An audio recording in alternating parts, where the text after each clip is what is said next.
Hello, people! Estamos aqui em mais um episódio do YalabaCast, o seu canal onde a gente aborda sobre o universo do cliente. E além de a gente falar sobre relacionamento do cliente, né, que envolve a experiência, satisfação, a gente fala de assuntos correlacionados também que são extremamente importantes, que envolvem temas como liderança, com a parte de gestão, com a parte dos colaboradores, que é por isso que o nosso canal ele leva o título, além do YalabaCast, como Pessoas no Centro dos Negócios, que é o título do meu livro que está aqui na mesa, que vocês podem ver e que vocês podem adquirir também pelo QR Code que vai aparecer na tela aí para vocês em algum cantinho, que é só vocês escanearem para vocês poderem fazer a aquisição do livro. A galera do YouTube, não se esqueça de se inscrever no canal para receberem as notificações sempre que a gente postar alguma coisa, para você não perder nenhum episódio. E não esquece de curtir, comentar e compartilhar também para eu saber qual está sendo aí, né, a experiência de vocês com o conteúdo que a gente vem gerando. E a turma que é fã do streaming, né, que gosta da praticidade, que está ali no trânsito ou que está treinando e que quer aproveitar a oportunidade para aprender, nós estamos no Spotify e na Apple Podcasts. E lá você também pode seguir o nosso perfil para você também ser notificado sempre que um episódio for ao ar. E hoje estou com um convidado aqui que é especialista numa área, né, dentro desse universo de experiência do cliente. Ele fala bastante sobre um tema em específico que eu gosto bastante de falar, e eu acredito que nós já falamos aqui superficialmente em alguns episódios, então hoje a gente vai ter a oportunidade de aprofundar um pouquinho mais, e nós vamos falar bastante sobre dados, métricas dentro da experiência do cliente. Então tenho certeza que vocês vão aprender muito e eu também vou aprender muito com ele, obviamente, com o Ivan Hakerik, que está aqui comigo, que é Head de Customer Experience na Afya. Ivan, seja bem-vindo. Obrigado por ter aceitado o convite para compartilhar com a gente. E eu já estou ansioso aqui para aprender tudo sobre dados, hein? Puxa, obrigado, Yalabá. É um convite de grande avalia. Fico muito feliz de estar aqui.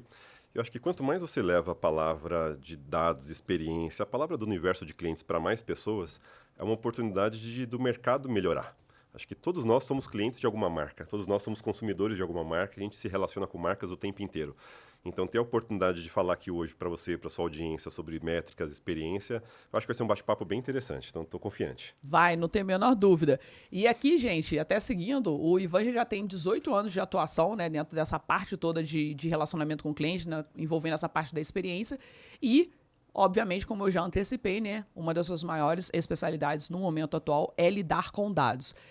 E aí, eu vi também, né, no estudo ali do Ivan, né, porque a gente faz aquela análise para poder ter uma identificação ali inicial para poder começar. A gente puxa ali uma capivara para poder dar um entendimento. E uma coisa que me chamou a atenção, que eu vi num dos pontos ali, que é sobre essa questão que você também faz no desenvolvimento dessa promoção para o desenvolvimento e criação da cultura centrada no cliente, né, para fazer esse auxílio, esse direcionamento. Antes a gente aprofundar um pouquinho nos dados, até porque uma gestão centrada no cliente é uma gestão centrada em dados, então os assuntos estão absolutamente correlacionados. Fala um pouquinho do que é o enfoque, né, para esse desenvolvimento, para essa promoção, do que você hoje olha e por que a importância disso. Olha, eu acredito muito assim, em pessoas, né? Assim, quando a gente fala de centralidade no cliente, como fazer para que a gente consiga saber quais são as necessidades que ele acha interessante para o meu negócio, por exemplo. Então, muito se fala hoje, puxa, eu tenho que ter o foco no cliente, mas o foco é do cliente. O que ele acha que é importante para os seus negócios? E para que você tenha essa disciplina cada vez mais próxima, você precisa trazer para dentro da companhia. Então, para que eu consiga gerar uma boa estratégia, uma boa experiência da porta para fora, eu tenho que ter isso da porta para dentro. E quando a gente olha em centralidade, é uma disciplina que eu preciso passar por dentro da minha organização. Todas as áreas, todas as frentes precisam estar conectadas para saber por que é importante. Né? Como é que são as estruturas normalmente? Você tem ali seus organogramas, as suas caixinhas, e cada um responde por um pedaço da sua caixinha. Quando você não está preocupado em centralidade, cada um na sua caixinha está preocupado em fazer o seu.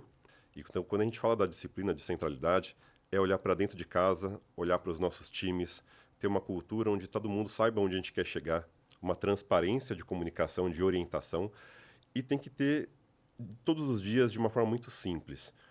E eu acredito muito que o poder da liderança ali no dia a dia é de transmitir isso para as equipes. Né? Eu vejo muito que é de cima para baixo para ser de dentro para fora. Né? O líder, o seu gestor, o seu CEO, todo mundo tem que respirar a experiência e achar que aquilo é importante.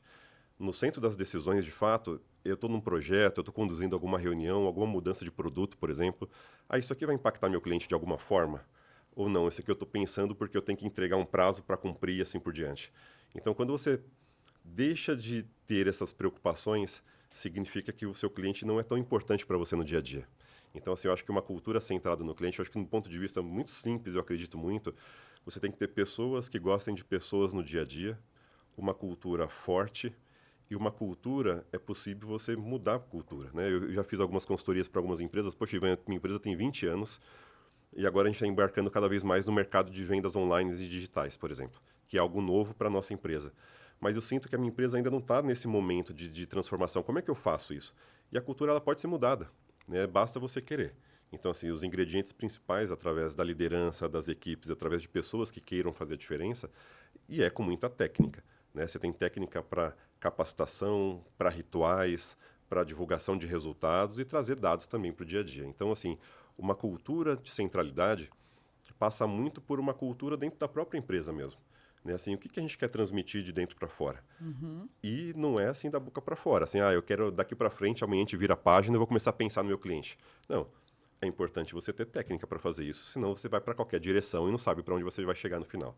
Então, eu acredito muito forte que as pessoas são as maiores forças dentro de uma companhia, para poder e levar para um próximo patamar, para poder melhorar os processos, melhorar os produtos e, de fato, se importar com o que o seu cliente precisa. Então, começa a centralidade sempre de cima para baixo, de dentro para fora. Quando eu conseguir arrumar minha casinha da porta para dentro, aí consigo transbordar uma experiência da porta para fora. Não dá para inverter a ordem. Não dá para eu cada vez mais buscar novos clientes sem arrumar minha casinha aqui dentro. Então, acho que a centralidade, de uma forma muito simples, eu acredito que precisa envolver primeiro para que a gente consiga ter fluidez e sucesso nos negócios de longo prazo. Sim. E é importante, né, ressaltarmos isso aqui, que a cultura, ela não só é, como ela deve ser adaptável. Até Perfeito. porque o mercado muda, né, as necessidades das pessoas mudam e o seu direcionamento no mercado naturalmente vai precisar acompanhar essas mudanças. Logo, né, a questão de como, daquilo que é prezado, daquilo que se torna ali prioridade, por vezes ela vai mudar. A gente não está falando aqui da mudança, talvez, de princípios e valores, Perfeito. porque isso ali realmente, né, fica ali bem pré-estabelecido, mas a cultura ela tem um papel realmente fundamental para que os Exatamente. resultados possam acontecer, né? Na verdade, empresas de cultura forte, existe até uma pesquisa da PwC que ela fala sobre isso, que as empresas de cultura forte, elas têm uma receita potencializada de até 48%. Perfeito. Ou seja, e obviamente que isso também equipara, se eu não me engano, é quase 80% de satisfação para com os colaboradores e um pouquinho mais para com os Exatamente, clientes. Ou seja, isso é um papel muito importante por parte da liderança, tá? Sem É sombra a de dúvida. empresa, Sem sombra de a dúvida. própria líder, cabe a ele, é um dos papéis, eu até falo sobre isso no livro, que um dos papéis do líder é exatamente isso. Ele é o exemplo da execução Perfeito. de cultura. Sem sombra de E é dúvidas. através dele que o colaborador vai conseguir ter essa troca de absorção para poder extrapolar e atingir quem está lá na ponta lá fora, né? Que foi como você colocou. A gente tem que pensar, é sempre de dentro para fora. E essa Isso. conexão entre as partes é que vai fazer com que o negócio realmente, de fato, ganhe e adquire resultado. E a gente colocando já para essa tradução, né, da visão da cultura forte, o que o Ivan coloca ali como inicialmente sendo analisado para poder identificar que, de fato, a empresa tem uma cultura centrada no cliente de sucesso? O que você, como profissional, ali começa a alinhar e atrelar e observar para trazer essa relevância para falar, não, de fato ela é, porque muitas das vezes acredita-se que sim, Sim. só que na prática não é o que acontece. Sim. Então, o que você leva como ponto de análise para ratificar que o que está validado, que está exposto na parede, de fato é o que é executado? Não, primeiro, assim, acho que primeiro você tem que ouvir os seus colaboradores, ir para o corredor mesmo e sentir como é que faz. E às vezes, toda vez que eu vou para uma empresa nova, que eu tenho a oportunidade de assumir uma equipe nova, por exemplo, eu faço sempre uma pesquisa de campo mesmo. Eu vou lá para saber, eu faço pesquisas até com formulários, até para entender, cara, como é que é a sua satisfação? Você gosta do que você faz? Você está feliz com o que você faz? O que você entrega gera propósito?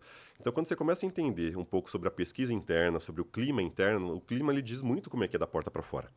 Né, assim, eu faço parte de um grupo de educação superior, com mais de 50 faculdades espalhadas pelo Brasil, de graduação e pós-graduação, que quando você vê em algum lugar, tem algumas unidades, por exemplo, que estão com indicadores com dificuldade, o primeiro indicador que eu vejo, poxa, Ivan, o NPS não está legal.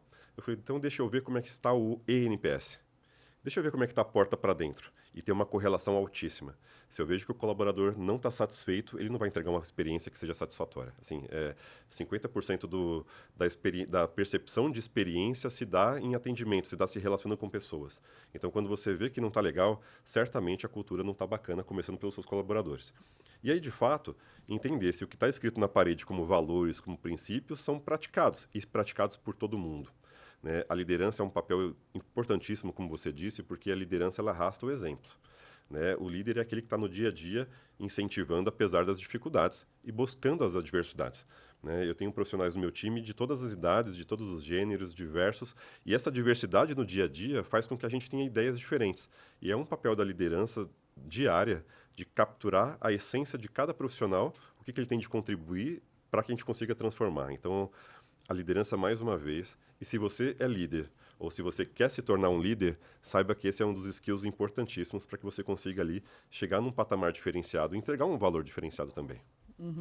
Eu concordo porque o líder, né, a gente precisa ter aquela oitiva, na verdade, ele precisa ter a observação que o resultado que ele precisa alcançar dentro da sua área, né, dentro dali da sua atuação, né, de acordo com aquilo que ele gere, que ele compete com esse time, ele tem que entender que o resultado que ele vai conquistar ao final, ele está naturalmente correlacionado ao tempo que ele investe no desenvolvimento e na capacitação dessas pessoas. Perfeito. Senão, essa conta no final ela acaba não fechando. Se eu não me debruçar eu não vou ter essa colheita aqui em volta. Ah, mas o time, né, sabe que a demanda é essa, que a tarefa é essa. Não, o time é para isso que existe um líder na área.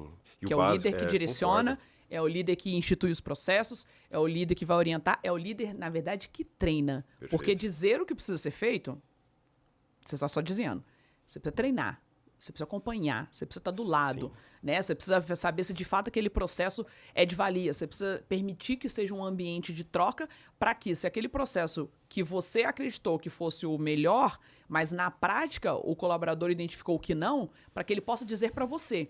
E não para que elimine o que está sendo feito. Perfeito, ao invés de falar para você, falar para o colega, pô, mandou fazer isso aqui, tá vendo? Isso aqui não funciona, não dá resultado e acha que é isso que tem que fazer. O líder ele precisa abrir espaço para que essa troca venha para ele e não para outra pessoa. Perfeito. Então, eu falo que para dentro dessa cultura e dessa experiência, tudo que a gente fala da parte do cliente, a liderança tem um papel fundamental. Não, sem dúvida. E ela precisa ter esse olhar para o time ali para construir isso em conjunto. Não, e além de olhar para o time, é ouvir das pessoas como melhorar também. Porque você pode ter, por fato de você ter uma liderança, você tem uma experiência vasta em outros momentos que chegaram você, que trouxe você até ser uma liderança. Mas você não pode esquecer do básico ali, das pessoas que estão no dia a dia operando. Às vezes eles podem ter uma ideia no dia a dia que faz com que tenha uma mega diferença. Eu lembro que eu trabalhava numa empresa e a gente implementou uma mudança de um sistema, por exemplo, e a gente via que a produtividade da equipe não estava legal. Não estava rodando, era uma área de centro de serviços compartilhados. E eu falei, puxa, por que não está acontecendo? É só cobrar produtividade. E aí, mesmo assim, não funcionava. Aí teve um dia que eu fui sentar na operação, falei, deixa eu entender por que está acontecendo isso. E era uma operação com mais de 150 pessoas. Quando eu fui ver, quando ela clicava em concluir um atendimento, por exemplo, demorava mais de 15 a 20 segundos para salvar aquele atendimento que ela fez no sistema de CRM que nós utilizávamos. Aí eu falei, gente, você fica ali 20 segundos olhando para a tela carregar e fechar? Aí a pessoa, demora mais ou menos 20 segundos, assim, o tempo inteiro. Aí você pensa assim, são 20 segundos que ela guarda para o negócio concluir, versus 150 pessoas, versus um ano inteiro de trabalho, um mês de trabalho, olha o quanto que está sendo improdutivo. E aí eu falei assim, mas você nunca falou isso para o seu líder? Ah, eu sempre falava que o sistema demorava, mas ninguém nunca me deu atenção. Então, às vezes, você tem que estar ali com quem faz, para saber qual que é o melhor caminho a seguir. Né? Então, assim, é saber de volta ao básico, funciona mesmo, é estar no dia a dia. E da mesma forma como que a gente tem que estar próximo do nosso cliente para poder entregar uma experiência melhor, a gente tem que estar próximo do nosso colaborador para saber se o caminho está sendo seguido bem feito e se tem oportunidades no meio do caminho. Então, acho que uma cultura forte, uma cultura que funciona, tem que ter uma proximidade ali no dia a dia. Eu acho que isso, no final do dia, é pessoas para pessoas. No momento que você esteja na sua carreira profissional. Então, assim, ouvir é um dos principais fundamentos para te levar no estágio seguinte. Isso, ouvir cliente, ouvir colaborador, ouvir sua mãe em alguns momentos. São momentos que você consiga ali, de fato, a escutativa, e a gente vai falar um pouquinho sobre métricas também, é fundamental para te levar no outro patamar, saber se o caminho está sendo bem percorrido, se está na direção certa. Sim. E a liderança, né, compreender que por mais que exista uma hierarquia, que que isso é uma coisa que é de fato, não Perfeito. precisa ficar batendo nessa tecla, isso é sabido, né? Então, assim, por mais que exista uma hierarquia ali dentro de um organograma, que essa relação, ela precisa ser de parceria. Ela precisa ser de troca, ela precisa ser uma mão dupla. Certeza. Né? Eu preciso expor e preciso receber. E aí a gente vindo para essa parte da experiência, né? Trazendo para a parte de experiência do cliente, já começando a adentrar nessa parte de dados, quais são os dados? Né? A gente se fala muito sobre tantas coisas, tantas pesquisas, tanto disso, tanto aquilo, tanto. Vamos começar aqui de um início, aqui para de repente ficar mais claro para a galera. Para o universo de experiência do cliente, quais os dados que você enxerga e coloca como premissas, né? Porque a gente sabe que tem números, mas o que de repente é uma premissa? Legal. Porque várias coisas impactam. A maturação da empresa, qual o nível que ela está, isso vai ali ser determinante para saber como ela vai conduzir.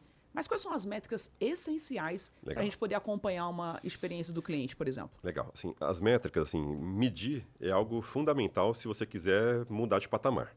Primeiro, isso eu acho que isso não tem discussão. É inquestionável. Se você quiser ter sucesso nos seus negócios, você precisa medir o sucesso do seu cliente. Em que momento a gente mede o sucesso do cliente? Assim, na minha trajetória, eu percebi que você precisa medir. Eu vou falar sobre elas, mas NPS é importante, pesquisa de satisfação é importante, pesquisa de esforço é importante. Se você aprofundar um pouco mais, existem mais de 12 indicadores de momentos diferentes, mas vai muito da sua maturidade. Ah, eu preciso começar, por exemplo, pelo NPS? Às vezes não. Às vezes tem que aprofundar um pouco mais qual que é o seu momento de maturidade. Eu fiz uma consultoria uma vez numa empresa que ela estava abrindo um IPO. E ela falou assim, poxa, Ivan, eu tenho que medir o NPS porque está na moda, meu presidente falou que é importante medir, eu preciso medir. Eu falei, então legal, antes de abrir o IPO. Então deixa eu medir o NPS. A gente fez todos os mecanismos, enfim, porque queria medir, nós medimos. O NPS era negativo, na primeira medição. E aí começou um pula pirata para todo lado. Pô, como é que eu sei? Eu vou abrir a capital, como é que o meu NPS está negativo?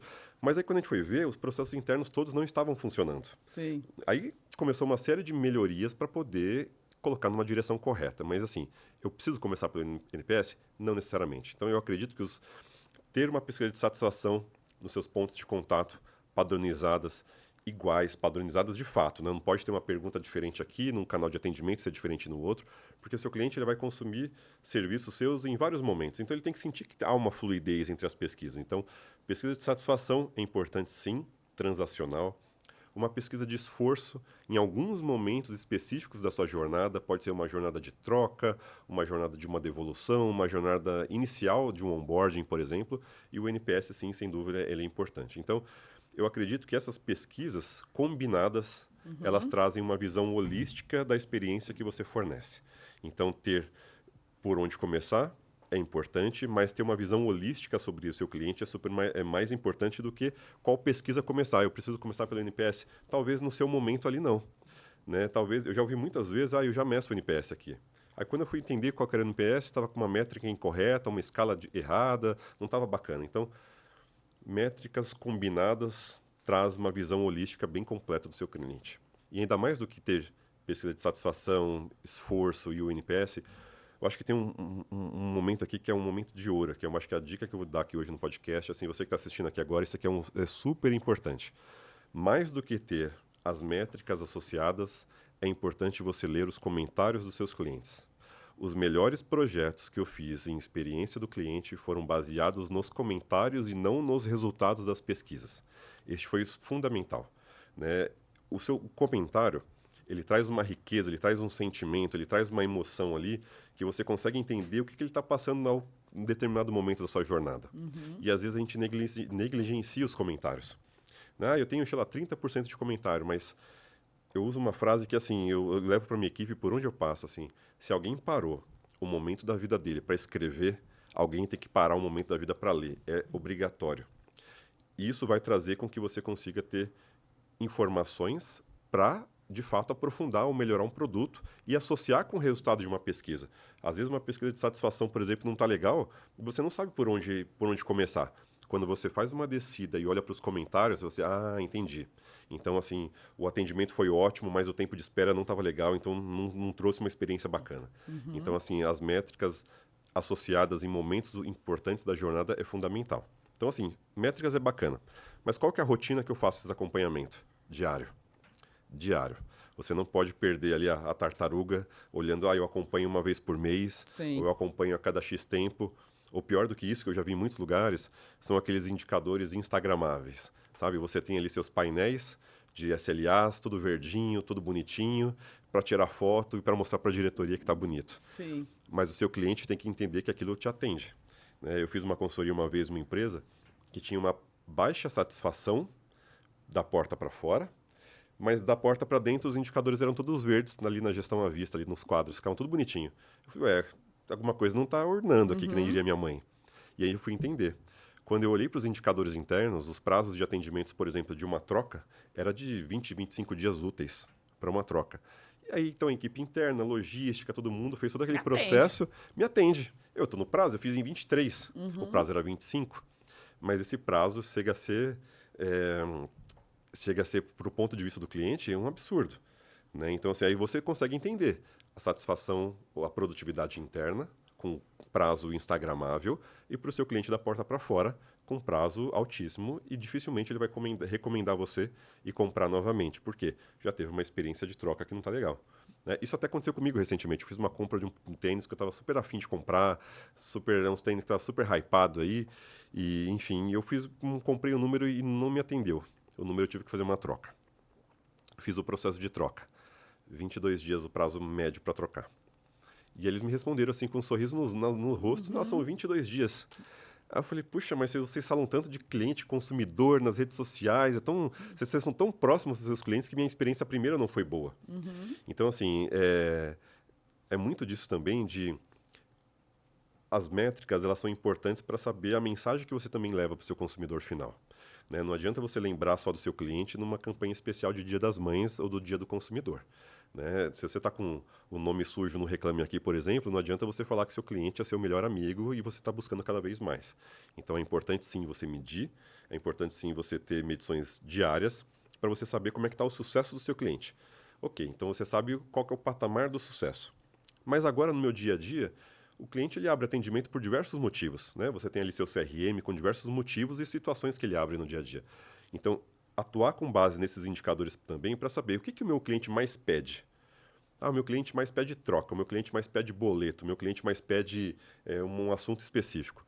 Se você sabe que esses são os principais motivos de atendimento, o próximo passo é como é que eu trabalho para reduzir esses motivos de atendimento, seja através de um autosserviço, seja através de um processo mais simples, ou seja através de melhorar esse processo com uma automação para que esse cliente não precisa abrir esse serviço daqui para frente. Então, esse é o segundo ponto, né? Eu trabalho no grupo que todos os anos a gente faz algumas revisões para melhorar o que eu melhorei no ano passado.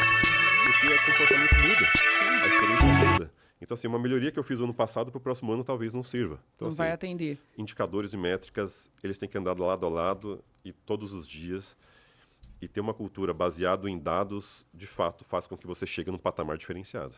Sim, e entender, né, que a nossa percepção, que não é pela nossa percepção, né? Não que eu digo nossa percepção, Sim. percepção empresa, é percepção cliente. É isso. E o cliente, ele é, de fato, a sua fonte de aprendizado, a sua sinalização onde o que de fato está funcionando e onde não está funcionando, é através dele que você vai ter essa validação, né? Por vezes, obviamente, né, como empresas, como negócios, acredita-se eu sou bom naquilo que eu faço, eu sou bom naquilo que eu oferto.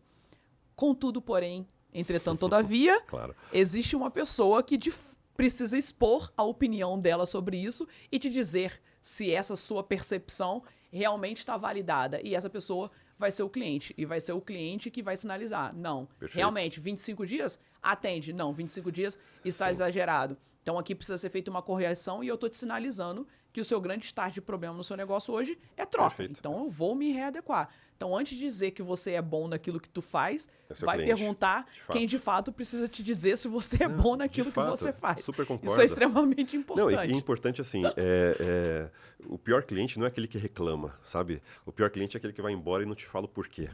Então, se o cliente está reclamando com você, é porque ele ainda acredita no seu negócio. Se ele está reclamando Tá com dando você... chance de melhoria. É isso, é chance, cara, assim, ó, não tá legal, eu tô dizendo onde não tá legal e você tem uma oportunidade de melhorar o seu processo. Então, assim, eu acho que quando você tem uma reclamação, às vezes internamente as pessoas falam, puxa, eu tive reclamação, isso não tá legal, mas eu tento, do que ela veio? como que ela aconteceu? Qual foi a origem dela? Então, assim, quando você tem uma oportunidade de reclamação, quando você avalia, por exemplo, os clientes detratores no NPS ou os insatisfeitos na pesquisa de satisfação, o que motivou aquela reclamação ali? Ah, poxa, não está legal. Se ele parou para escrever, cara, alguém tem que parar para ler para tomar alguma decisão.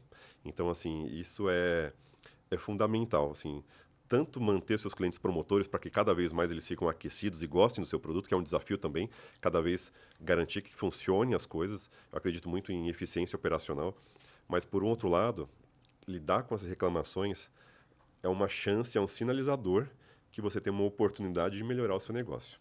Então, assim, trate com carinho o seu cliente detrator ali, porque ele está falando algo que está te dando a chance de você mudar, né? Então, esse é um ponto assim que incomoda algumas pessoas, mas é uma mina de dados super importante para você ter longevidade nos negócios. Sim, de fato. E até trazendo para essa questão de eficiência operacional, né? A eficiência operacional está totalmente atrelada à performance da equipe, né? Das pessoas que estão ali, de fato, entregando e fazendo com que isso aconteça. A gente trazendo nessa ótica, né, de mensuração para essa parte interna. O que poderia ser considerado, por exemplo, né, como dados ali, até pela parte da própria liderança, para poder analisar e identificar se essa performance, por exemplo, ela está sendo de valia? O que eu posso considerar como importante para eu acompanhar a minha equipe, né, que eu já estou falando da parte interna, para poder analisar essa eficiência, se ela realmente está sendo válida ou não? O que eu posso colocar como pontos ali de dados de acompanhamento para eu poder ter uma percepção desse resultado interno? Olha, primeiro você tem dois momentos importantes, né? Primeiro, o gestor ele tem que estar presente. O gestor ele tem que estar presente no corredor, o gestor tem que estar presente no cafezinho com os funcionários, ele tem que ter uma ambientação de um clima do que está acontecendo ali nos bastidores, isso é importante, né? Se não existe... A rádio peão, ela é mais rápida do que o seu comunicado interno. Então é importante você estar presente ali no dia a dia, né? Aquela rádio corredor. Mas é importante também você ter algumas métricas de experiência do colaborador, né? Além de você olhar a produtividade do seu colaborador, é importante que as empresas ali, através da área de recursos humanos, tenham algumas pesquisas de satisfação, tem umas pesquisas de infraestrutura. Será que eu estou com as ferramentas adequadas? Será que eu estou com a infraestrutura adequada? Será que eu estou com as ferramentas necessárias para eu prestar um bom tipo de serviço também? Então, assim, você tem que ouvir o seu colaborador para saber se ele está com ferramentas necessárias. Eu lembro que eu fui fazer uma viagem uma vez e eu fui para uma das empresas que nós tínhamos uma baixa satisfação dos clientes. E aí, quando eu fui chegar no meu colaborador ali para entender o que acontecia, ele falou assim, poxa, Ivan, aqui meu sistema é tão lento, o meu computador é arcaico, eu não consigo gerar um bom trabalho. Então, assim, às vezes a baixa produtividade se dava por uma infraestrutura deficitária, né? Quando você tem uma ferramenta lenta, um sistema lento, você não tem nem vontade de prestar um bom atendimento. Porque você fala assim, puxa, está demorando tanto aqui. Aí o seu cliente, e se ele está atendendo o público, ele começa a transmitir isso para o público. Ele vira e fala assim, puxa, é lento mesmo, viu? Ixi, é difícil tirar um boleto mesmo. De fato, nossa, espera mais um pouquinho. Então, ele transmite aquela sensação ruim, de uma experiência ruim para seu cliente. Então, assim, ter um olhar sobre o seu colaborador não é só se ele está satisfeito, mas fazer pesquisas, de fato, para saber, você está com uma boa infraestrutura? Você está com boas ferramentas? Você está com proximidade com a gestão para saber se seu líder está te ouvindo no dia a dia? Você pode falar aqui dentro? Você pode dar ideias? Então, quando você cria pesquisas que você consiga entender qual que é o seu ambiente, você consegue traçar um comportamento da persona do seu colaborador. E aí, quando você trata isso, aí depois você vai para a produtividade, depois você vai para metas diárias, e aí você vai para um outro lado. Mas primeiro você tem que ter algumas métricas de fato para saber se o clima está bacana. E o segundo passo é a proximidade. Às vezes um colaborador tem receio de responder uma pesquisa, mas no cafezinho ali ele vai falar com você alguma coisa que não está legal. Sim. Então é proximidade com pesquisas direcionadas, acho que isso traz uma visão bacana. Sim. É porque essa questão, quando a gente fala, porque, né, como a gente falou aqui sobre os papéis da liderança, e ter essa conexão, né, essa promoção de um ambiente seguro, de um ambiente ali, né, que seja positivo realmente para o colaborador, é o que vai ser o diferencial para dar essa abertura para que essa troca possa, de fato, acontecer. E o líder, ele tem uma função, né? Eu falo que eu acredito que talvez seja a parte do eixo ali para que tudo realmente possa partir, né? E até por isso que quando eu fui desenhar esse papel, essa tríade, o start da liderança, e justamente porque ele é o ponto crucial do start do play para todo esse funcionamento do processo, porque essa conexão dele com o colaborador dele, para que juntos eles possam fazer essa promoção junto com o cliente. E aí, um pouquinho antes, a gente falou sobre algumas métricas ali que você analisou que seriam importantes dentro do universo de experiência do cliente, antes da gente passar um pouco mais à frente. E você analisou sobre a questão do NPS, sobre a questão do CSAT, sobre a questão da métrica de esforço, né? Até para a turma que está acompanhando a gente agora, coloca de uma forma, né, ali exemplificativa, porque existem muitas, como você até numa narrativa você trouxe, algumas trocas de no momento, de repente, no CSAT, eu aplico o NPS e aí eu não acabo colocando os dados de acompanhamento correto, né? Porque o NPS a gente sabe que vai ali, coloca de 1 a 10, às vezes a pessoa põe de 1 a 5 e o outro que é de 1 a 5 a pessoa põe de 1 a 10. Enfim, em que momento seria ali o mais oportuno utilizar cada uma, né? O que cada uma vai trazer para mim, onde eu preciso olhar, né? Qual é o sinal que ela me dá para que as pessoas consigam de fato ter essa aplicabilidade, mas de uma forma precisa e consiga ter a resposta daquilo que elas estão procurando. Acho que isso é super importante, assim, para primeiro você usar as métricas, as pesquisas, na verdade, nos lugares corretos, de forma correta. Né? Assim, existe técnica para você aplicar pesquisa. Né? Existe técnica, existe momento, existe canal também. Né? Se você não faz essa combinação prévia, você vai ter ali uma baixa adesão, com barcas e numa baixa adesão você não vai ter informações reais sobre um direcionamento. Quando você tem poucas pesquisas também, você tem um efeito que chama de elasticidade. Uma pesquisa boa, uma pesquisa ruim vai te levar sua nota para cima ou para baixo e você não vai ter a tendência a legal. Então, o importante é você combinar o planejamento da pesquisa antes de sair aplicando a pesquisa. Então, uma vez que você planejou qual que é a pesquisa que você vai aplicar, então vamos falar sobre cada uma delas. A pesquisa de satisfação é a pesquisa de fato que quer saber a satisfação daquele momento transacional.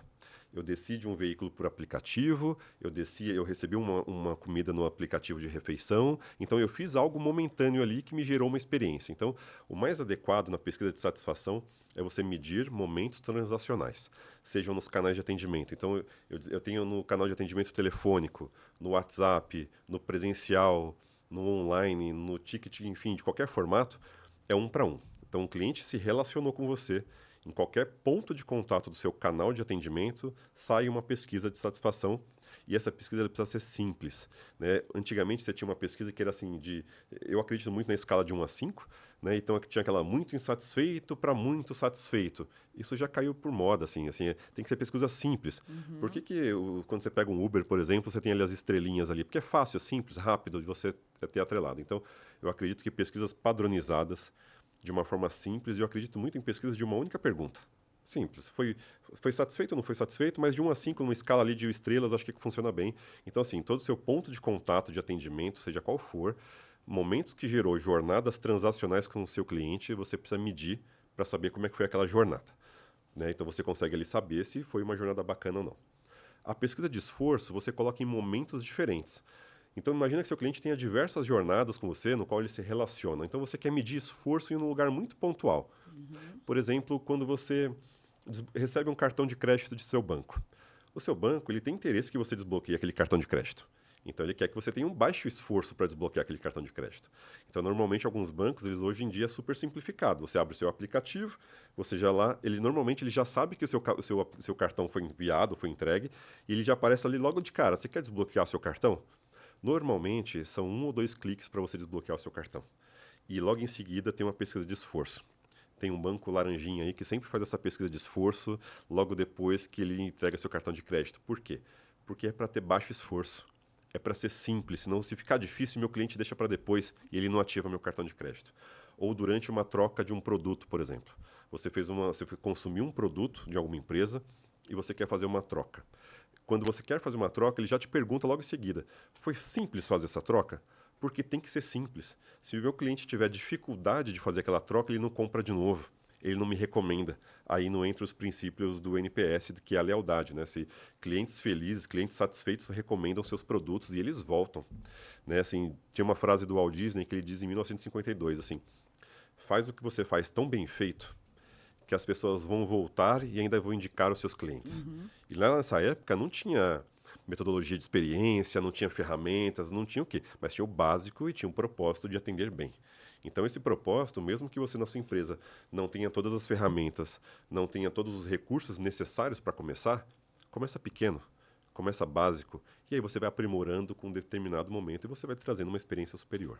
Então, a pesquisa de esforço, ela entra nesse momento específicos da jornada, e são pesquisas que você liga e desliga. Ela não tem que ficar o tempo inteiro ali, senão o cliente também ele não vai ter interesse. E o NPS é importante, sim, para que você meça ali, a cada 90 dias, como é que está a lealdade do seu cliente. Né? Por que é importante medir a cada 90 dias? Até o Fred mesmo, o criador do NPS, ele fala, as pessoas não mudam de percepção sobre um produto, uma marca, num intervalo menor do que 90 dias. Que é o tempo dela consumir seu produto, dela sentir como é que ele funcionou, até fazer uma nova jornada de compra. Então, isso é um ponto super importante, que eu já vi várias pessoas entortando a regra do NPS. Ah, eu faço NPS assim, assado, eu aplico a cada 3 meses, a cada 20 dias, e o seu cliente ele é bombardeado de pesquisas. Cada um cria uma metodologia de NPS. O voz da minha cabeça bate forte ali, e cada um cria uma metodologia, Exatamente. e aí não sabe para onde ir. Né? Eu fiz uma consultoria recente também, que o pessoal falou, puxa, Ivan, eu faço uma pesquisa aqui interna, e ela é uma pesquisa que eu faço anualmente. Eu falei, puxa, já gelei ali, você faz uma pesquisa com o seu cliente anualmente? Ok. E aí, como é que você apura os resultados? Não, depois eu fico mais 4, 5 meses compilando os dados, e aí depois eu começo a fazer algumas ações. Aí eu falei, ou seja, você demora 1 ano e meio para tomar a decisão, baseado nos seus feedbacks. E aí a efetividade é pequena, obviamente. Né? Feedback guardado na gaveta não serve para nada. Tem que ser imediato, tem que ser rápido. Em alguns momentos, algumas empresas podem usar o NPS transacional. Não tem problema. Mas tem que ser negócios que requerem o NPS transacional. Por exemplo, você vai para uma viagem e você fica hospedado em um hotel. Né? Você vai para a Bahia de férias, você fica hospedado naquele hotel. Qual vai ser a sua próxima experiência com aquele hotel? Pode ser que nem aconteça mais. Então, você teve uma experiência transacional, é cabível você fazer uma experiência de NPS ali, uma pergunta de NPS. Você pode não repetir aquela transação.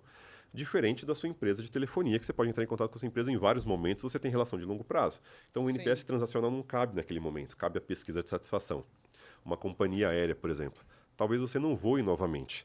Então, cabe ali, após aquela sua experiência, ter um NPS transacional. Porque pode ser que nunca mais consuma um serviço daquela companhia. Então, assim, apesar das pesquisas elas estarem aí, elas têm que ser usadas em momentos adequados da jornada. E um ponto importante também, nos canais adequados. Porque, às vezes, você está fazendo uma pesquisa com o seu cliente num canal onde ele não acessa.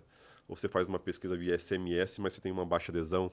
Então, está em lugares ali, puxa, se o meu cliente acessa a minha área logada quase todos os dias, coloca ali um widget ali, um pop-up que pula ali, que se você traz uma adesão melhor, né, esteja onde seu cliente está.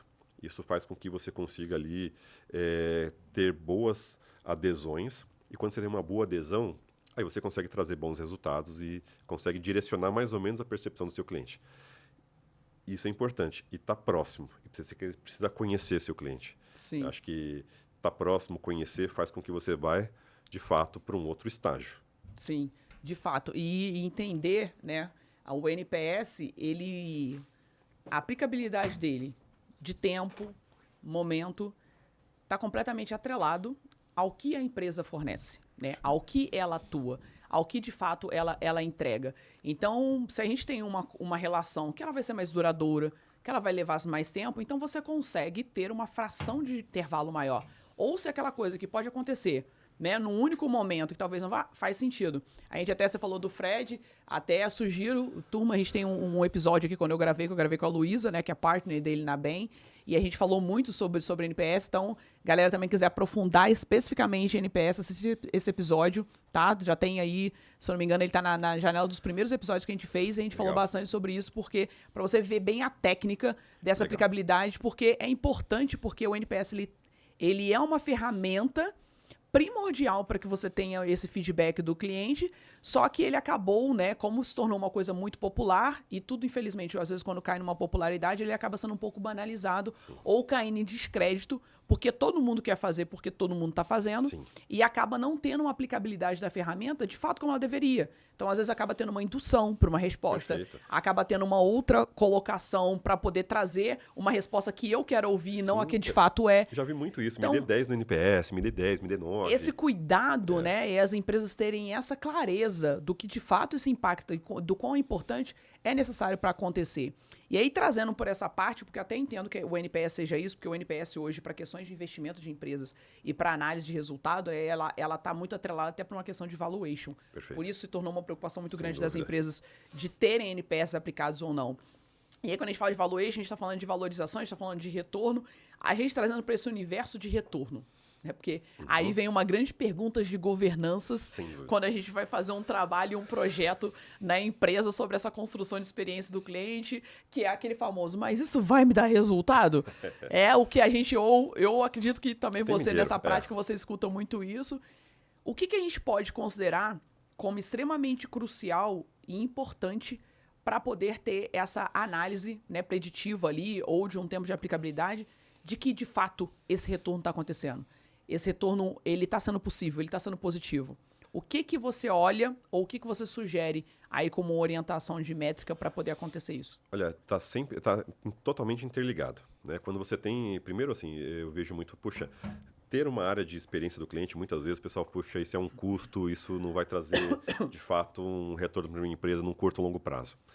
Mas quando você tem indicadores atrelados ao negócio e você coloca todo mundo alinhado com o seu propósito, você consegue ter, de fato, indicadores de longo prazo, desde que você tenha um NPS sendo aplicado e você tenha processos que melhorem os lugares que estão com atrito. Porque você consegue ter, de fato, retorno de médio e longo prazo quando você vê você tendo um custo menor de aquisição de um cliente, porque você está, de fato, trazendo ele em menos tempo. Ou seu cliente está comprando mais de uma vez, né? Seu cliente, o volume de cancelamento está cada vez menor. Então, assim, você consegue atrelar isso, mas você tem que ter muita experiência, bagagem de fato para poder atrelar. Então, é um indicador que anda paralelo. Você tem um NPS que está de um lado e você começa a medir outros indicadores. Qual que é o meu custo de aquisição? É X.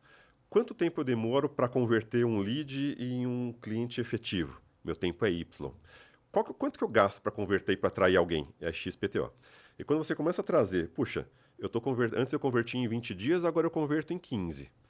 Antes eu tinha um custo Y, agora eu tenho um custo menor. Minha taxa de cancelamento era 6, agora minha taxa de cancelamento é 5.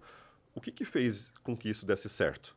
Certamente, quando você correlaciona com o seu NPS, a sua barrinha de NPS está subindo e os seus outros indicadores estão ficando cada vez melhores. Então, assim, é uma correlação, mas você precisa medir também. Né? Eu fui numa visita recentemente e um coordenador de um curso de uma faculdade nossa de Direito disse assim, Ivan, eu tenho aqui, eu demorava mais ou menos 20 dias para matricular um candidato, para virar um aluno, por exemplo. A gente fez uma série de melhorias aqui no NPS, a satisfação está tão bacana que 80% dos meus alunos desse semestre vieram baseados em recomendações de outros estudantes. E o que eu demorava 20 dias para matricular um aluno, eu demoro 7 dias hoje. E aí você consegue entender que o que fez você ter vantagem competitiva no seu negócio foi trazer uma boa experiência. Então, a gente falou aqui de uma forma simples, o custo de aquisição diminuiu, porque ele veio baseado em indicação, né? Quando você indica ali, a pessoa tem uma boa experiência, você não investiu para trazer aquele lead, se matricular. Sim. O seu tempo de maturação era muito maior, de 20 dias. Então, você ficava 20 dias ali buscando leads, trouxe para 7, né? E você fez isso com basicamente 80% da sua turma. Então, o seu custo de aquisição está menor. Trazer esses elementos para jogo mostra que, de fato, ter boas experiências faz com que você tenha uma vantagem competitiva. E até mostrar para a sua diretoria, às vezes, você, puxa, como é que eu acredito que isso vai dar certo? Eu preciso medir a experiência atual, eu preciso medir o custo atual de aquisição, eu preciso medir a taxa de cancelamento atual por produto, e aí você começa a correlacionar. Né? Assim, isso certamente está ligado a boas experiências. Mas também não adianta ter uma boa experiência e ter um produto ruim, ter um atendimento ruim, ter um prazo de atendimento ruim. Existem alguns pilares que são basicamente são fundamentais para você ter uma boa experiência. Primeiro, um produto bom. Você tem que ter, de fato, ter um produto bom no mercado. Você tem que ser rápido nas soluções do dia a dia. Suporte, atendimento, velocidade de resposta. Terceiro ponto, engajamento da sua equipe. Você tem que ter uma equipe engajada para que queira buscar fazer a diferença. E o terceiro ponto é a personalização. O quarto ponto significa que você ter um bom produto, um bom atendimento, uma cultura e uma personalização faz com que, de fato, você tenha ingredientes importantes para começar uma boa experiência. E tem ações, e ela aqui custam R$0, sabe? Assim, chamar seu cliente pelo nome, ser educado, ser cordial, se preocupar de fato com o sucesso do seu cliente e ter empatia, isso não custa nada, isso custa R$0. Você pode começar amanhã. Você não precisa ter uma grande ferramenta de CRM, você não precisa ter um player de pesquisa de satisfação, você não precisa ter grandes investimentos. Então, dá para começar ações que custam nada agora mesmo. Concordo. E essa precisão, né, essa análise, se a gente pensar assim, de fato, uma boa experiência, ela inicia ou ela pode ser muito bem consolidada se você entregar aquilo que o seu cliente foi buscar. Nossa, isso é fundamental. Eu gosto muito de trazer exemplos. Posso trazer mais um Pode, aqui? pode. Vou trazer um exemplo fundamental. Eu fui dar uma palestra no final de semana e dentro da universidade que eu fui dar uma palestra, eu estava passeando ali pela universidade e eu estava com a camisa da universidade. Então passou um estudante ali perdido ali naquele momento que ele ia fazer uma prova, ele me viu uniformizado. Ele falou assim: "Puxa, eu tô atrasado para fazer uma prova. Você sabe onde é a sala?" Aí eu: não sei, mas vou te levar para quem sabe." Aí eu fui até uma recepcionista e mostrei, falei assim: "Puxa, ela tá um pouco, não sabe onde fica o lugar, você pode dar instrução para ela?" E ela falou assim: "Claro, a sala fica no segundo andar, subindo aqui e ali." "Mas você quer que eu te leve lá?" Então você entregou o que o seu cliente precisava. Mas você fez algo a mais que ele não estava esperando. Então, assim, o que ele precisava? Ele precisava de uma orientação. O que a pessoa ali fez de algo a mais? Ela levou até o lugar onde ia acontecer a prova para ser mais rápido. Então, assim, de fato faz o que seu cliente precisa, mas entrega o que ele não espera. Aí você começa a ter, opa, nossa, isso aqui foi diferente. Aquela percepção foi bacana, foi legal. Então, assim, quando a gente fala isso para os negócios, 70% do dia a dia é eficiência operacional. O que você combinou tem que acontecer, isso é inquestionável, 70%. Vamos trazer numa pirâmide ali de eficiência, né? É prazo combinado, prazo entregue, produto com qualidade, produto entregue, qualidade de atendimento. Isso aqui é combinado, é o básico. 20%, usa aqueles 20% para antecipar necessidades do seu cliente. Se eu sei que meu cliente todo mês pede um boleto, por que eu não mando meu boleto antes dele pedir? Se eu sei que todo ano ele pede imposto de renda, por que eu não mando a declaração antes dele pedir? Então, deixa 20% reservado ali para antecipar as necessidades do seu cliente. E aí você separa aqueles 10 momentos, 10% finais, para aí, de fato, você fazer encantamento. Né? Você não precisa encantar o cliente o tempo inteiro. Primeiro, o cliente ele não quer bajulação, ele quer que as coisas funcionem. Que solução? Solução. Feito isso, Ponto. acabou. 10%, mesmo que esses 10% de encantamento, eles precisam ser estratégicos, eles precisam ser planejados. Né? Não precisa encantar o cliente o tempo inteiro, mas você tem que ter momentos específicos para fazer uma experiência diferenciada. Né? Eu acho que isso é super importante. O cliente ele quer solução. Né? E se também você começa a encantar o seu cliente o tempo inteiro, ele começa a desconfiar de você. Pô, peraí, por que estão toda hora aqui me bajulando aqui? Será que seu produto é bom? Será que não é legal? Então, assim, combinado garante ali 70% de eficiência operacional. O que você combinou de fazer, você está entregando com qualidade. E aí você vai melhorando o processo cada vez mais. Exatamente. E essa questão de você... Entenda-se que experiência não se resume em encantamento. Encantamento é uma fase ou uma Exato. oportunidade de você potencializar para que isso aconteça, mas não Exato. se resume ao famoso efeito wall que vocês ficam vendo aí na internet. O Quando tempo vocês inteiro. dão um Google, não se trata apenas isso, tá? Quando a gente fala de experiência, a gente está falando aí de uma junção de fatores que eu até aproveito aqui para poder saber na sua visão, a gente trazendo para essa parte de experiência do cliente, o que você considera, né, como sendo um básico bem feito para essa promoção de experiência? Acabou de falar agora um pouco sobre eficiência, né, trazendo ali eficiência operacional sendo como grande parte para que isso aconteça. Esse seria o básico bem feito para eu ter uma experiência com promovida? certeza. O básico bem feito ali, ele tem que garantir que o combinado está sendo entregue. Eu tenho que garantir eficiência operacional. Se você que está nos assistindo aqui, você tem uma loja de roupas, você tem que garantir que a sua loja de roupas tenha um melhor atendimento, que o seu cliente ele seja acolhido, que o seu cliente ele tenha produtos de qualidade, que ele tenha uma boa recepção, que ele tenha um bom ambiente para ser feito as coisas assim. Então assim, é garantir com que você tenha ali eficiência operacional. O que eu combinei de fazer, ele tem que ser entregue. Assim, é inquestionável, assim. Se eu combinei de vender água, eu tenho que ter a melhor embalagem, eu tenho que ter um produto mais simples, mais clean, eu tenho que ter um bom ponto de distribuição. Então, se proponha a fazer bem o que você combinou de fazer. Qual que é o propósito da sua empresa? Ela está aqui para quê? Qual que é o propósito da sua área? Ela está aqui para quê? Então, assim, se combinou algo, faça. E aí entra a eficiência operacional. Sabe assim, eu acho que no meu caso eu vejo que garantir o que você combinou não é nem o básico, é o mínimo. Sabe assim, o básico ele vem depois. Vamos garantir o mínimo ali, que é o que está combinado. E aí você vai aprimorando cada vez mais a experiência e a jornada. Então, assim, uma série de jornadas que seu cliente tem no dia a dia, ele vai transformar a percepção que ele tem sobre a experiência com a sua marca. E é difícil trazer isso, tá? Porque, assim, clientes leais, que amam a sua marca de fato, para ele ser cliente leal da sua marca, ele entende que a sua marca é quase que um amigo dele. Sim. Então, assim, para ele é quase um amigo. Então, e é difícil você cultivar uma amizade. Então, assim, são nos detalhes, é no dia a dia, é no bom relacionamento, sabe, é chamar o cliente pelo nome. Eu li uma pesquisa recentemente que a palavra que as pessoas mais gostam de ouvir é o próprio nome. Então, quando você conecta com alguém e chama pelo próprio nome, já tem uma empatia imediata ali. Sim. Né? Sabe quando você vai naquele restaurante, você vai no shopping, você bate o olho no nome do crachá do vendedor ali, bateu o olho ali, fala rapidamente o nome dele, porque ele vai já criar uma empatia, uma proximidade. Então, assim, isso é o mínimo, sabe? É garantir o que você está proposto a entregar. Cada vez mais você vai aprimorando. E não use muletas como, eu não tenho uma ferramenta, eu não tenho os melhores profissionais, eu não tenho treinamento na companhia, né? Você consegue fazer ações com R$ 0 e muita vontade de fazer dar certo. Eu digo que é o arroz com feijão que funciona. É mais sobre atitude, né? Vamos colocar assim, Perfeito. é mais sobre a atitude da ação ali para de fato aquilo poder acontecer. Agora a gente até trazendo para essa parte bastante hoje que a gente está nessa transformação digital, nessa parte toda de inteligência. Como é que você acredita, o que você sinalizaria talvez como ferramenta, né? Ou qual o uso de ferramenta de IA que pode ser aplicado dentro desse universo de experiência para potencializar, né, essa promoção, né? Lembrando, sempre enfatizando que a IA e todas as partes aí de tecnologia que entram dentro dessa jornada, elas são meios.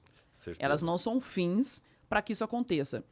Quais que você, de repente, sinalizaria ou que alternativas que você coloca aqui, poxa, que aqui nesse encaixe da experiência do cliente, ela vai potencializar ao invés de trazer uma Perfeito. decepção? O que você coloca dessa parte Acho tecnológica que aí? esse é um ponto bem importante. Eu acredito muito na IA. Eu acredito muito que a A IA... IA que não sou eu, tá, gente? Eu acredito muito na inteligência artificial para potencializar os negócios. Eu acho que ele não substitui o homem, mas ele dá ferramentas para que o homem consiga ir mais longe e mais rápido também.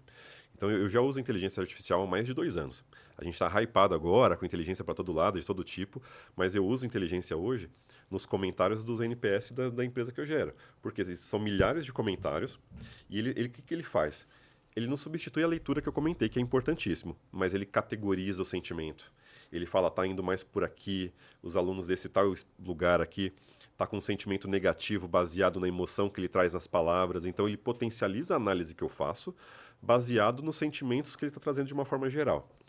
A IA também pode ser utilizado nos atendimentos via digitais, via chatbots, via WhatsApp, por exemplo, para você ter ali uma conversa suave com o seu cliente e, às vezes, um atendimento 24/7. Né? Às vezes, puxa, é tão ruim quando você tem um atendimento que ele encerra num horário, às vezes você tem só à noite para pedir uma informação, você não consegue. Então, existem ferramentas que você simula um atendimento bem humanizado, que faz com que você tenha... Se você tem milhares de atendimentos já realizados, existem grandes empresas hoje que utilizam essas conversas passadas para prever comportamentos futuros. Então, você pode ter um comportamento, uma conversa mais suave ali por dia a dia. Você pode usar também para impulsionar a produtividade da sua equipe. Né? Se a sua equipe é de uma equipe de atendimento, por exemplo, ela pode usar para ler o histórico do seu cliente e já trazer mais informações mastigadas para que você tenha um atendimento mais rápido. Então, eu acredito muito que ele vai impulsionar a produtividade.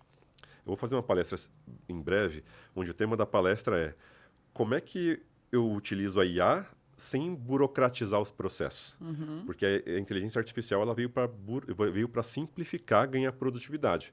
Mas como é que eu utilizo ferramentas, cada vez mais a tecnologia ficando complexa, mas como é que eu tenho que trazer uma simplicidade no processo? Né? Assim, imagina você tem ferramentas complexas, mas com um toque simples. Né? Assim, em alguns momentos a gente tem que voltar de volta para o básico. Eu vi em algumas empresas várias vezes criando grandes operações de chatbots para reduzir o volume de atendimento. Mas aí o cliente tinha uma satisfação péssima daquele atendimento porque ele não conseguia falar com ninguém. Ele ficava perdido ali na URA ali do WhatsApp, do bot, e não conseguia trazer. Então, assim, a IA ela vem para ter uma visão de produtividade muito mais simples. Não tem uma bala de prata, uma palavra mágica. O que tem muita gente, é o que eu faço hoje também, a gente está testando. O que funciona para você pode não funcionar para uma outra empresa. Então, assim, testar eu acho que é algo do momento. Assim, testar o que funciona para você, testar alguma coisa na sua jornada, testar para você entender comportamento de cliente de uma forma muito mais rápida, qual que é o comportamento de consumo, quando que ele compra, que momento do mês, de data. Então, ele pode trazer insights para você tomada de decisão. Eu acredito muito nisso, no apoio da produtividade, com insights para ajudar você a ir mais rápido. Eu Sim. acredito muito nisso. Sim, e até para que esses momentos, principalmente, né, onde há uma aplicabilidade hoje bem grande por parte das empresas, que é nesses chatbots ali iniciais para tentar ser mais ágeis, até para que isso seja aplicado, é extremamente importante que a empresa conheça quais são os passos do cliente, né? Quais seriam as possibilidades, o que ele poderia alcançar, porque é mais um tipo de coisa que está sendo utilizado, todos estão aplicando, Sim. eu vou colocar na minha empresa também. Só que não entende, né, como é cabível aquilo para a empresa, qual seria a percepção do cliente. Eu falo que recentemente eu tive uma experiência pessoal que eu fui fazer entrei em contato com uma empresa para poder, né, ter algumas informações e ali eles fazem um agendamento do melhor momento para alguém entrar em contato com você.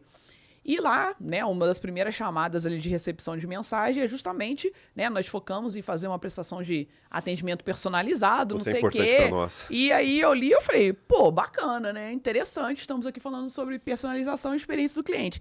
E aí sinaliza pra gente qual o melhor momento, né, do dia que funciona para que esse contato seja feito. Então tava ali manhã e tarde, beleza, eu selecionei para mim o que faria mais sentido.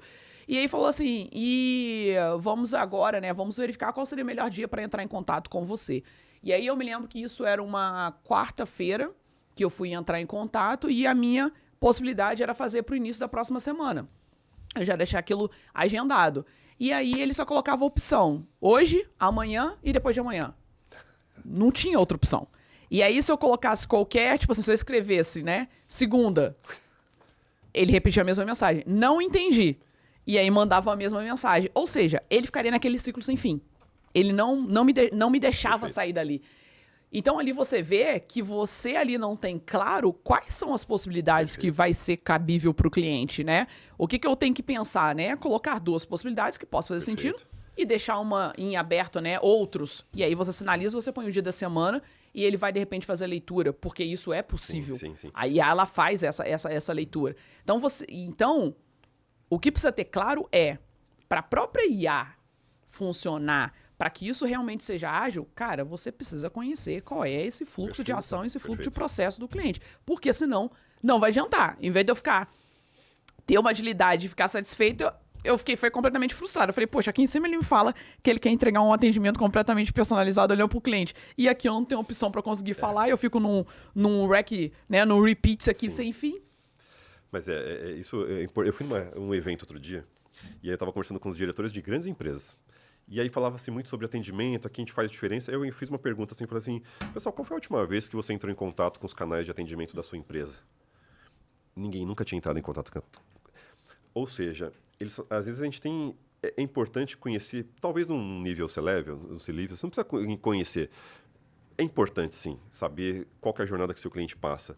Mas é importante você saber o detalhe dos passo a passo ali do seu cliente. Será que ele é bem entendido? Será que é rápido? Será que funciona? Será que não funciona? Eu vou contar um case aqui que é super interessante. No grupo que eu trabalho, eu fiz uma automatização lá junto com a empresa. A gente fez uma melhoria que era trazer o boleto no WhatsApp do nosso cliente, nosso estudante. Então a gente desenhou um processo, foi para a mesa, e aí tem UX, CS, CX, todo mundo ali os que conhece desenhou os melhores processos. Aí antes de implementar, eu dei para minha mãe testar. Falei, mãe, entra nesse número aqui do WhatsApp, com esse número de teste, tenta gerar um boleto. Minha mãe não conseguiu gerar um boleto. Aí eu falei, nossa, ficou tão simples pra gente, como é que minha mãe não conseguiu gerar um boleto? Aí eu falei, se minha mãe não conseguiu gerar um boleto, meu cliente também não vai conseguir. A gente foi lá, voltou pra prancheta, tentou, ajustou, deixou mais simples. Passou uns dias, eu falei, mãe, testa de novo. Ela me respondeu em 2 minutos. Nossa, agora está muito mais simples, está muito mais fácil. Então, você precisa conhecer o seu cliente profundamente, você precisa testar. Né? Às vezes, o que está bom para você não está bom para ele. O que você acha que funciona não funciona para ele. E o que você, às vezes, acha que é uma necessidade do seu cliente, para ele nem era uma necessidade. Então, assim, em resumo, o que é? É conhecer seu cliente bem, conhecer ele profundamente. E aí você consegue entregar soluções sobre medida baseada na percepção dele. E aí você consegue ter um caminho cada vez mais feliz e promissor. Exatamente. Ou seja, quer promover uma boa experiência para o seu cliente? Ouça-o. Perfeito. O tempo Pergunte-o. Entenda o que de fato ele precisa, o que de fato ele foi buscar, qual o principal objetivo dele quando ele buscou você, né, nessa oportunidade de fechamento de negócio. E até trazendo nessa linha, Ivan, eu gosto muito de ouvir aqui dos meus convidados aqui, né, quando a gente já está finalizando aqui o nosso episódio, porque o tempo ele passa rápido e a gente nem percebe. Eu gosto muito de ter pela percepção do convidado o relacionamento de sucesso, cliente e empresa, para você É quase que uma amizade. Sabe, o meu cliente, se eu estou com sucesso na minha empresa, meu cliente fala bem de mim, ele gosta de consumir meus produtos, ele tira foto me marcando nas redes sociais, ele gosta de estar presente no ambiente que eu estou. Então, assim, quando eu tenho um sucesso bacana, o seu cliente ele é feliz ao utilizar um produto ou um serviço seu. Então, essa felicidade que o seu cliente tem ao usar um produto ou um serviço, isso transmite de lealdade, de boas jornadas, enfim. Então, eu acredito que sucesso para o meu cliente, ele de fato está próximo e gostar do que eu estou entregando, do que eu estou oferecendo. Então, se ele está consumindo, se ele está indicando, se ele está feliz com o meu produto, nos bastidores as coisas estão funcionando. Então, eu acho que essa proximidade, essa amizade é algo que faz sucesso nos negócios. E, gente, eu estou falando aqui mais uma vez, você não precisa ter grandes ferramentas, você não precisa ter os melhores processos, você tem que conhecer seu cliente profundamente, você tem que ter força de vontade, fazer básico e fazer as coisas de forma simples, e aí você consegue chegar lá. E você tem que ouvir, né? E quando você está disposto a ouvir, você tem que tomar ações. Porque feedback guardado na gaveta não serve para nada. Exatamente. E esteja preparado para ouvir. Porque nem tudo inteiro. você vai ouvir exatamente aquilo que você quer. Então é importante que você também tenha a maturidade para saber lidar com isso e conduzir isso de uma melhor maneira. Ivan, obrigada pelo seu tempo. Muito obrigada pela sua partilha. Eu tenho certeza que não só eu aqui ouvindo aprendi, ampliei a visão sobre algumas coisas, como quem certamente acompanhou a gente nessa troca aqui nesse momento, conseguiu também absorver bastante, porque foi bem claro, bem esclarecedor, bem prático, bem dinâmico. Então, obrigado por essa contribuição aqui com a gente no episódio, viu? Fico muito feliz do convite. Eu acho que as pessoas que estão nos ouvindo aqui hoje, a ideia aqui não é ensinar nada de novo, mas é gerar alguns insights para destravar, às vezes, a caixa de ferramentas ali no dia a dia. Então, assim, algumas percepções que podem fazer sentido para você no dia a dia. Então, mais uma vez, obrigado pelo convite. Foi uma conversa muito agradável. Obrigado. Que bom, fico feliz. Turma, e vocês aí que acompanharam a gente no episódio também, aí até o final, obrigada pela sua audiência, né? E compartilhe o episódio com aquele profissional, aquele colega que você acredita também que faz sentido, que deveria ouvir um pouco mais para conhecer sobre isso aqui, que é extremamente importante, viu? E nos vemos no próximo episódio na semana que vem. Até mais. Tchau, tchau.